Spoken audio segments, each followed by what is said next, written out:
আসসালামু আলাইকুম। আশা করছি সকলে ভালো আছেন। আজকে অতি সাধারণ জীবনের গল্পে আমি কথা বলবো সাকিবকে নিয়ে। আমার সাথে আসার পথে আজকে সাকিবের সাথে দেখা হয়।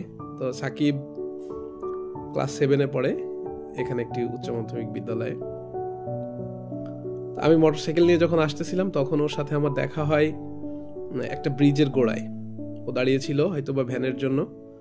তো আমাকে হাত দিয়ে সিগন্যাল দেয়, আমি দাঁড়িয়ে যাই। দেখলাম যে স্কুল ড্রেস পরা বাচ্চা ছেলে। তো গাড়িতে ওঠার পরে আমি সাকিবের সাথে যেমন আমার সাথে যেরকম মানুষের কথা হয়, সাকিবের কাছে জিজ্ঞেস করলাম যে নাম কি। তো বললাম আমার নাম সাকিব। ভালো লাগলো, ওর নাম সাকিব, আমারও সাকিব নামে অনেকেই পরিচিত আছে। তারপর আমি সাকিবের কাছে জিজ্ঞেস করলাম যে ফ্যামিলিতে কয়জন মানুষ আছে, তারপরে কি কি করে। তো এখানে খুবই একটা শকড সিচুয়েশন তৈরি হলো। যেটা শুনে সেটা হলো সাকিবের ফ্যামিলিতে সাকিবরা হচ্ছে 2 বোন ওর, ও আর হচ্ছে ওর বাবা মা। তো ওরা ফ্যামিলিতে 5 জন। তো আমি সাকিবরে জিজ্ঞেস করলাম তাহলে হচ্ছে তোমার ফ্যামিলিতে আর্নিং পারসন কে আর কি। তো ও বললো যে তার ফ্যামিলিতে আর্নিং পারসন হচ্ছে তার বাবা, এবং তার বাবা নদীও না, আপনার যে ছোট যে খালগুলো আছে ওইখানে জাল ধরে আর কি। আর ওর একটা বোন হচ্ছে অনার্স করতেছে একটা সরকারি কলেজে, আর একটা বোন ওর থেকে ছোট, ক্লাস 3-তে পড়ে। ওর বাবা হচ্ছে কিছুদিন আগে একটা খেজুর গাছ থেকে পড়ে যে মাজায় ব্যথা পাইছে, এবং সে এখন মাছ ধরতেও পারে না, সে অনেকটা রেস্টে থাকে।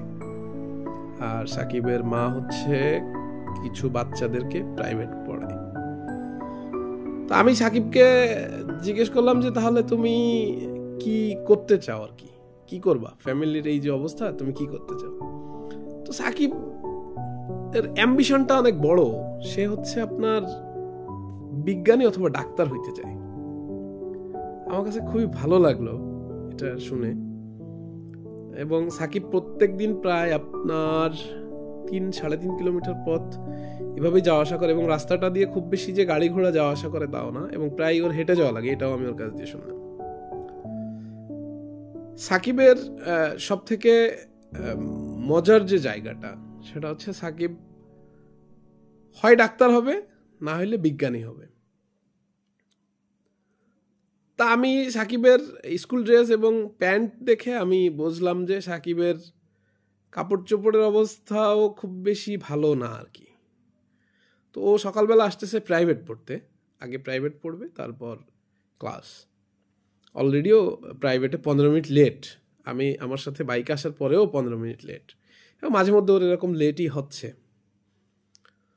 তো সাকিবকে আমি যখন স্কুলের গেটে নামিয়ে দিলাম তখন সাকিবের কাছে আমার 2টা জিজ্ঞাসা ছিল যে তুমি ডাক্তার অথবা ইঞ্জিনিয়ার হইতে চাও, তো এর ভিতর যদি কখনো তোমার এই ধরনের কোনো বিপদের সম্মুখীন তুমি হও, এখন যে পরিস্থিতির ভিতর দিয়ে তুমি যাচ্ছ, তখন তুমি কি করবা। শুধু ডাক্তার ইঞ্জিনিয়ার তো এই দেশে লাগে না, আরও তো অনেক মানুষ লাগে। তো তুমি কি বাবার মতো আসলে খালে জাল ধরতে চাও না?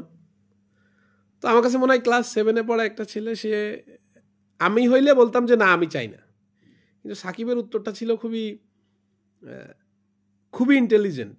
সাকিবের উত্তরটা একটা ইন্টেলিজেন্ট অ্যান্সার। সেটা হলো সাকিব বলল যে যদি আমার পরিবারের এরকম দরকার হয় তাহলে আমি জালও ধরতে পারবো, ভ্যানও চালাইতে পারবো, তবে আমি আশাবাদী যে আমি এখনো ডাক্তার এবং ইঞ্জিনিয়ার হব।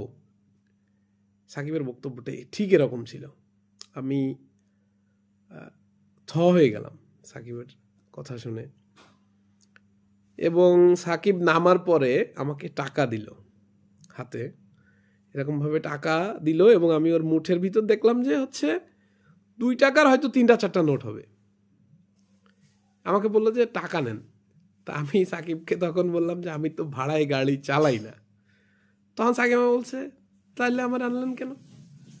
তাই বললাম যে আমি তোমার এমনি আনলাম, তুমি স্কুলে যাও, মন দিয়ে পড়ালেখা করো। সাকিব বললো যে আমার জন্য আপনি দোয়া করেন। তো আমার সাকিবকে খুব ভালো লাগছে আশা করি সাকিবের জীবনের গল্প আমাদের অনেকের জন্য অনুপ্রেরণা হয়ে থাকবে।